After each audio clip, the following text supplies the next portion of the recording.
The Arizona sun was bleeding across the horizon, painting the scattered clouds with shades of burnt orange and deep purple.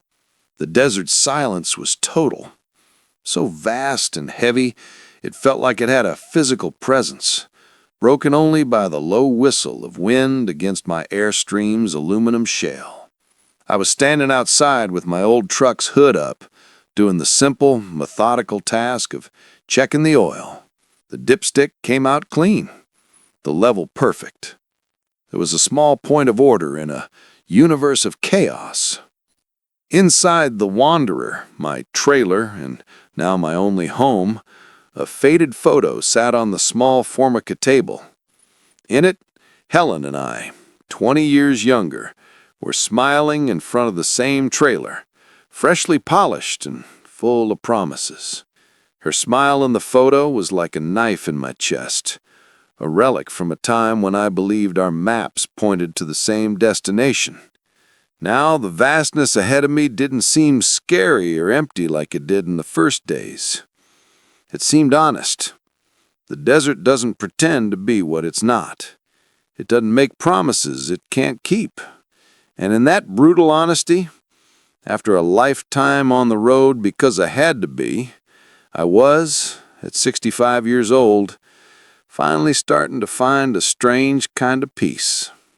My retirement party a few months ago was the first clue. The house in Ohio, which I paid for with 4 decades of early mornings and countless miles on the road, was full of people. But they were her people. Friends from her book club, neighbors she had coffee with, couples from her gardening group. I moved among them, a smiling stranger at my own celebration, shaking hands and accepting pats on the back from men whose names I forgot as soon as I heard them. Helen was the center of attention, radiant, telling stories about our future plans. I just nodded, feeling the weight of 40 years on the road making me invisible inside the walls I built.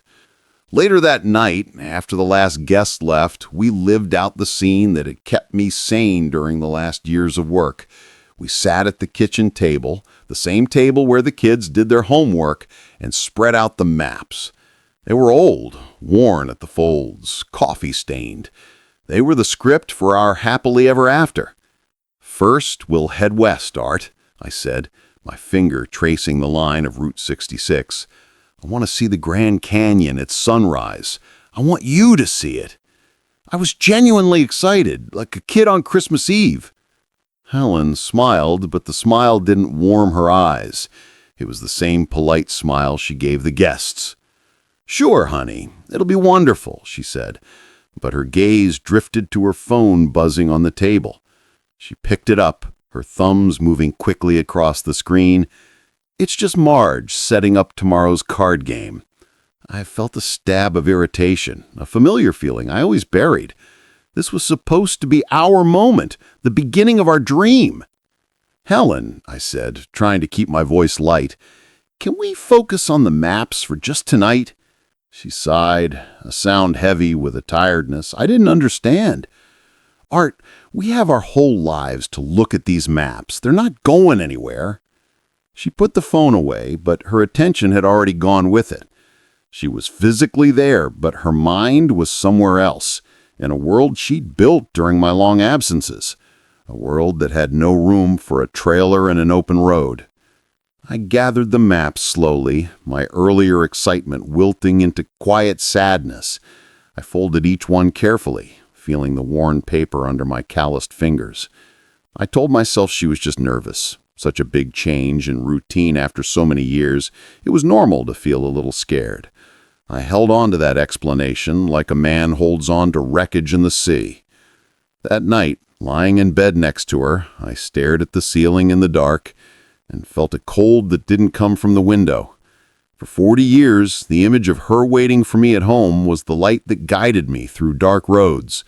But for the first time, I wondered if, while I was running toward home, Sue wasn't quietly running in the opposite direction. I felt like a fool, the man who paid for the dream his wife secretly hated. For 40 years, I was running home. Now, she was running the opposite way. Have you ever ignored your gut feeling because you desperately wanted to believe a lie? Comment below. What was your biggest warning sign that you ignored? Leave a like, subscribe to see what I found in my garage that proved I wasn't just being paranoid. The house seemed like her territory, but the garage was mine. It was a sanctuary of familiar smells, oil, metal, and wood dust from small projects. My tools hung in perfect outlines on the wall, a testament to order and purpose. And in the center, taking up most of the space, was the Wanderer. I kept her polished, tires inflated, ready for the road. I spent more time here than in the living room, feeling more at home among engines and wrenches than among the cushions and picture frames Helen chose. The discovery didn't come from a forgotten phone or a note in a pocket. It was colder, more bureaucratic. I was looking for the title to an old boat I planned to sell, digging through a file drawer we rarely opened. Among appliance manuals and expired warranties, I found a folder with bank statements from an account I didn't recognize. Curiosity, an emotion I rarely felt, poked at me. I opened one of the envelopes, and there it was, in black and white. Monthly transfers, consistent, to a name I vaguely knew, Mark Renshaw, one of the men from Helen's golf club. There was no explosion of anger, just a cold that started in my chest and spread to my fingertips, leaving them numb. I sat on a wooden crate, the statement shaking in my hands. Suddenly, everything made sense, like engine parts clicking into place. The distracted smiles, the ever-present phone, the tiredness in her voice when I talked about our plans. It wasn't nervousness. It was boredom. I was an old project she was eager to file away. I didn't confront her in her kitchen. I waited. A few hours later, she opened the garage door, a forced smile on her face. "Art, dinner's almost ready." She stopped when she saw me. I wasn't working on the trailer. I was just sitting there, in the middle of my violated sanctuary, holding the piece of paper. I didn't raise my voice. I just looked her in the eyes and asked, "How long, Helen?" She didn't try to deny it. She didn't even have the decency to cry. She just sighed, the sound of a long, tiring performance coming to an end. "A few years," she said, her voice matter-of-fact. "But Art, you don't understand. It's not just about him." She gestured to the trailer, the Wanderer, gleaming under the fluorescent light. "I don't want this. I don't want to spend my golden years at a campground eating canned food. I have a life here, friends, a house, a life I built while you were away." Her words were more brutal than any confession of an affair. The betrayal wasn't just with another man. It was with the very foundation of my life. Every mile I drove, every night I spent in a cheap motel, every missed birthday, it was all to build a dream that she secretly hated. I looked at my calloused hands, the hands of a worker who thought he was building a future. In that moment, in the cold garage, next to the trailer that was a monument to a great lie, I understood. I hadn't just lost my wife. I'd lost the purpose of my entire past. The dinner she prepared sat untouched on the table. We moved through the house like ghosts, the air thick with unspoken words. There were no screams, no broken dishes. The truth, once released, was so absolute there was nothing to debate. It was like a terminal diagnosis. All the anger I should have felt was buried under the weight of deep, crushing sadness. I looked at her, the woman I'd shared my life with for over 40 years, and saw a complete stranger. That night, I lay in bed next to her for the last time. Each of us stayed on our edge of the mattress, a chasm of silence between us. She pretended to sleep, her breathing regular and forced. I kept my eyes open, staring at the darkness, and the decision formed, not as a thought, but as a physical certainty. I couldn't stay. Staying would mean dying a little each day, haunted by the vision of my crumbled dream. The house, the furniture, the garden she loved so much, none of it was mine. They were just parts of the set for her life. Around 3 a.m, when the house was completely still and the moon cast pale shadows through the window, I got up. Moving with the stealth of a thief in my own house, I didn't take anything from the bedroom. I went downstairs and straight to the garage. The fluorescent light buzzed when I turned it on, illuminating my true home. The wanderer was there, patient, waiting for a trip that would now have a completely different purpose. I started loading the trailer, methodically, in an almost religious silence. These weren't the things of a life together, but the artifacts of my solitary life. My toolbox, the most complete and well-maintained of my possessions. A pile of worn jeans and flannel shirts. My road maps, no longer a script for dreams, but a guide for escape. I filled the small refrigerator with what was in the garage fridge: water, some cheese, a few beers. Lastly, I grabbed the shortwave radio my father gave me, an object of pure nostalgia. Each item placed inside the trailer was a vote, a step away from her and a step towards something unknown. I wasn't packing for a vacation, I was packing for a new life, one I hadn't planned and didn't want, but was now the only option. The whole process took less than an hour, the efficiency of a man used to loading and unloading trucks. The final moment was the hardest. I hitched the Wanderer to the back of my truck, the sound of metal clicking into place echoing in the silent garage. I got into the driver's seat and turned the key. The V8 engine came to life with a low, familiar rumble, a sound that always meant departure. I took one last look at the dark house, the silhouette of a lifetime of work and sacrifice. I didn't feel anger, just a deep emptiness. I wasn't leaving a house, I was leaving the ghost of an idea. With the sun starting to brighten the eastern horizon, I put the truck in drive and drove away, without a destination, just a direction, away. The first days on the road were a blur of gas stations, greasy diners, and the hypnotic monotony of asphalt. I drove on autopilot, powered by a basic need to put distance between me and the life that had imploded. Ohio gave way to Indiana, which became Missouri, then Oklahoma. I barely saw the landscape change. My mind was a blank screen, the initial shock protecting me from the full pain. But the desert, as I would discover, doesn't let you hide. I was somewhere in northern Arizona, on a stretch of U.S. Route 89 that seemed forgotten by God and men.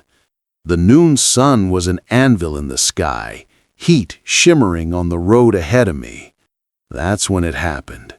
A sharp crack under the hood, followed by a high-pitched groan, and then the silence of the engine dying. The truck slowed to a stop, the heavy trailer pushing me onto the gravel shoulder. White smoke started rising from the hood's gaps. For a moment, panic grabbed me hard. I looked in all directions. Nothing. Just saguaro cacti like silent sentries and the relentless vastness of the desert. My cell phone had no signal. I was alone, miles from anywhere.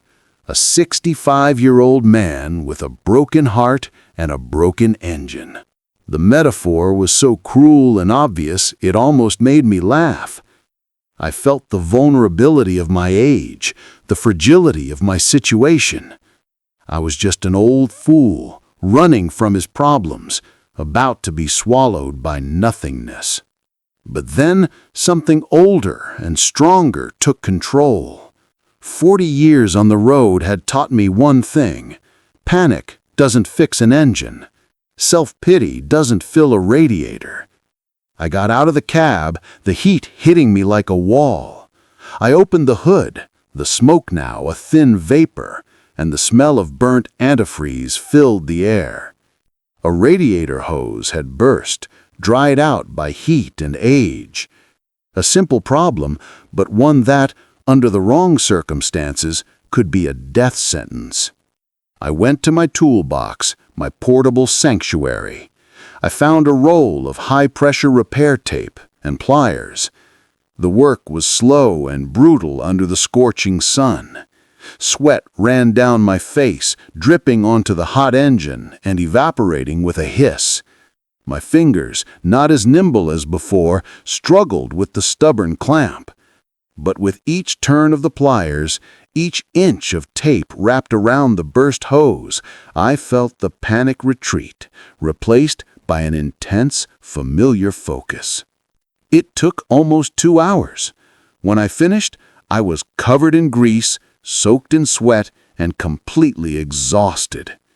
I used emergency drinking water to refill the radiator, knowing it was a temporary fix, good enough to get to the next town. I got back in the cab, turned the key, and the engine caught, coughing at first, but then settling into its familiar rumble. In that moment, leaning on the steering wheel, looking at the empty road, I was no longer a betrayed husband or a lost retiree. I was a mechanic, a survivor, a man who, when faced with breakdown, knew exactly how to get his hands dirty and fix what was broken. That broken engine in Arizona was the turning point. A mechanic doesn't panic, he fixes. I traded the panic of betrayal for the focus of calloused hands. Leave your like if you believe the best therapy is honest work, even when you're hurting. Comment now. What was your biggest problem that only manual work solved? The wanderer's aimless journey finally has a purpose. Subscribe to see how the desert gave me something nobody on Wall Street can have: peace. I limped into the next town, Flagstaff, with the patched engine holding steady. Finding a repair shop and buying a new hose was the easy part. The real change happened inside me. That baptism by fire in the desert had burned away the layer of victimization that covered me. I was no longer drifting. I was navigating.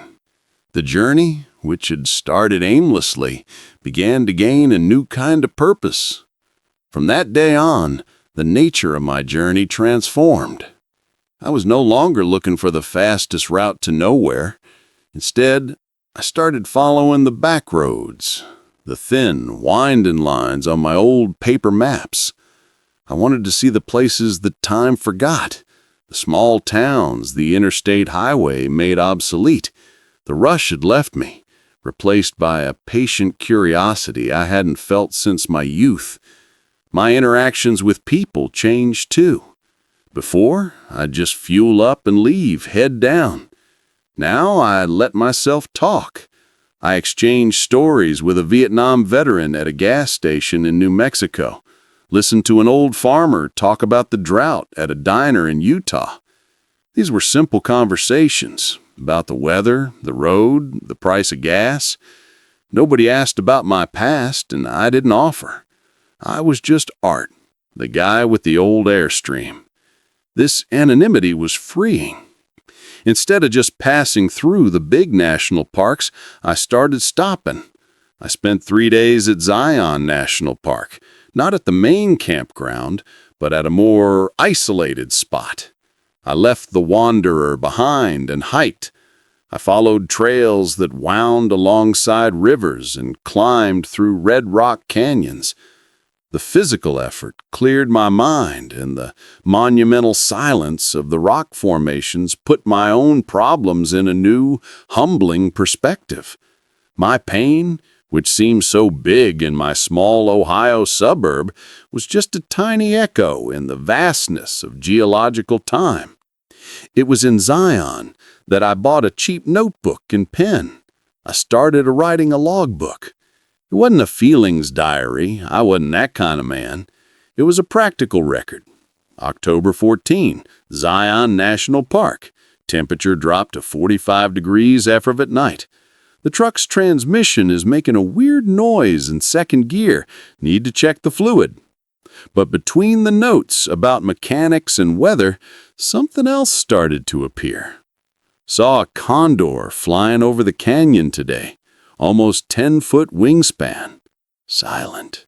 Writing about what I saw outside forced me to pay attention, to be present. The constant buzz of betrayal in my mind started to be replaced by the sound of wind in the pines, by the sight of a starry sky without city light pollution. I was no longer alone because I was abandoned. I was alone because I was the only inhabitant of my own world being rediscovered. The loneliness, which had been my punishment, was slowly transforming into solitude, my reward. Months passed, sliding over each other like white lines on the road. The seasons changed around me.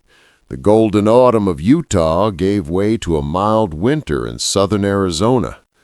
Now, with spring starting to warm the air, I found my way to one of the quietest places on earth, Monument Valley. I parked the Wanderer at an isolated spot, with an unobstructed view of the majestic rock formations rising from the desert floor like monuments to a forgotten time. Life inside the trailer took on its own rhythm, a routine as natural as sunrise and sunset. I wake with the first light, make strong coffee on my old gas stove, and sit on the trailer steps, watching the long morning shadows slowly retreat across the valley. The days are filled with small tasks, a hike, a repair on the trailer, reading a paperback bought from a used bookstore. There's no rush, no schedule, no one I have to answer to. The logbook continues, its pages now filled with more than just mechanical notes. They're clumsy sketches of rock formations and notes about constellations I learned to identify. It's the map of an inner journey, much more detailed than any road map. The other day, while organizing a box of belongings, I found the old photo of Helen and me. I looked at the smiling faces, the young people full of a dream that now seemed to belong to someone else. I didn't feel the sharp stab of pain from before, just a distant sadness, the kind of sadness you feel for a friend you lost long ago. I put the photo in the box, along with the folded maps of our planned trip, and placed it at the bottom of a cupboard. Not to forget, but to acknowledge that chapter was finally closed. I look at the horizon, at the imposing silhouettes against the infinite sky. I lost the woman I loved, the house I built, and the future I spent 40 years planning. It was a devastating loss. But here, in the desert silence, I realized what I gained in return. I gained the sunrise just for myself. I gained the sound of the wind as my only companion. I gained the freedom to not have a destination. And for the first time in my life, I gained the right to be on the road, not because I needed to get somewhere, but simply because the road was my home, and the whole horizon now belongs to me.